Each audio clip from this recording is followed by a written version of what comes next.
তারা যখন যুদ্ধ থেকে ফিরবে এমন সময় তারা সবাই ক্ষুধার্ত হয়ে পড়লেন। এক এলাকায় গিয়ে তারা খাদ্য চাইল, কেউ তাদেরকে খাদ্য দিতে চাইল না, খাবার দিতে চাইল না। তারা যখন সেখান থেকে চলে আসতে লাগলো, ওই এলাকার সর্দারকে সাপে দংশন করলো। তখন তারা কেউ চিকিৎসা দিতে পারলো না। একজন বলল যে কাফেলার লোকজন কিছুক্ষণ আগে এসেছিল, তাদের কাছে হয়তো কোনো চিকিৎসক থাকতে পারে। তখন আবু সাইদ খুদরি রাদিয়াল্লাহু তাআলা আনহুর কাছে যাওয়া হলো যে আমাদের সর্দারকে সাপে কামড় দিয়েছে, তুমি কি চিকিৎসা করতে পারবা?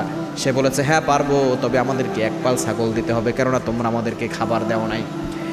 তিনি আবু সাইদ খুদরি রাদিয়াল্লাহু তাআলা আনহু সূরা ফাতিহা 7 বার করে ফু দিলেন, সাথে সাথে সেই সর্দারের সাপের বিষটা পানি হয়ে গেল এবং সে সুস্থ হয়ে গেছে। বলেন আল্লাহু আকবার।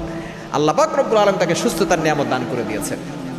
এক পাল ছাগল নবীজির কাছে গিয়েছেন, নবী সাল্লাল্লাহু আলাইহি ওয়াসাল্লামকে পুরো ঘটনা বললেন। নবী সাল্লাল্লাহু আলাইহি ওয়াসাল্লাম বললেন সমস্যা নাই, তোমরা এই ছাগল খেতে পারবা, আমাকেও দিতে পারবা। এই সূরাতুল ফাতিহার ভিতরে শেফা রয়েছে। আপনি সূরাতুল ফাতিহা ওযু করে